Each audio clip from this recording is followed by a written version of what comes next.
ప్రకాశం జిల్లా ఒంగోలులో జరిగిన జిల్లా అభివృద్ధి సమీక్ష సమావేశంలో మంత్రులు, ఒంగోలు ఎంపీ మరియు ఉమ్మడి జిల్లాల కలెక్టర్లు, ఉమ్మడి జిల్లాల ఎమ్మెల్యేలు, ప్రజాప్రతినిధులు పాల్గొన్నారు.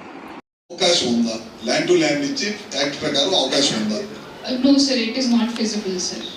Due to tiger reserve act, tiger reserve forest. Sir, both sir, because it is a tiger reserve sir, so while bamboo cultivation చేయకూడదు అన్నారు.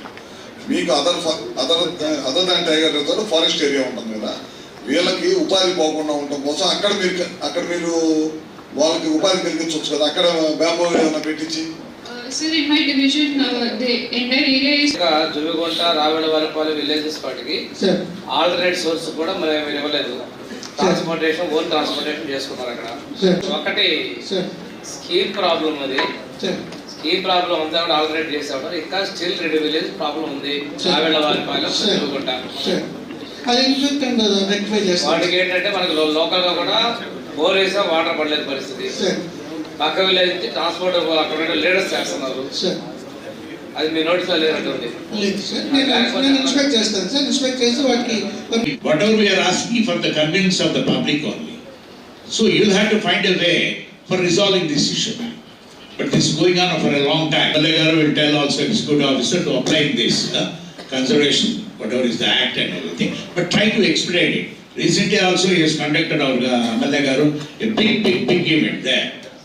Many lakhs of people who are devotees have come to that place. చేసుకునేటువంటి వారు ఆ bunker కానీ లేకపోతే వాళ్ళు ఏదైనా అడవిలోకి పోవాలని ఇబ్బందిగా ఉంది.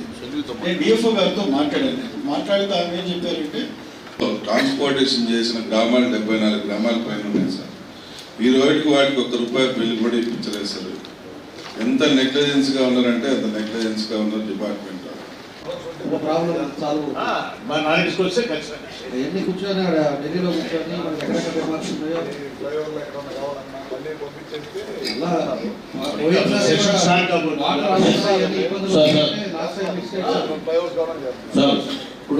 త్రాగునీటి ఎద్దడి, దీని విషయంలో స్పష్టమైన అవగాహనతో అధికారులు పనిచేయాలని, ప్రజాప్రతినిధులతో కలిసి ఎక్కడెక్కడైతే త్రాగునీటి ఎద్దడి వస్తుందో దాన్ని ముందుగానే అవగాహన చేసుకొని నిధులు కేటాయించుకొని పనులు చేయాలని చెప్పి కూడా కోరడం జరిగింది. వెలుగొండ ప్రాజెక్టు ఆ యొక్క టనల్ నుంచి ఒక్క చుక్క నీరు బయటకు రాకుండా వెలుగొండ ప్రాజెక్టుని జాతికి అంకితం చేశామన్నటువంటి ప్రభుత్వాలని ఈ ప్రాంత ప్రజలు చూశారు.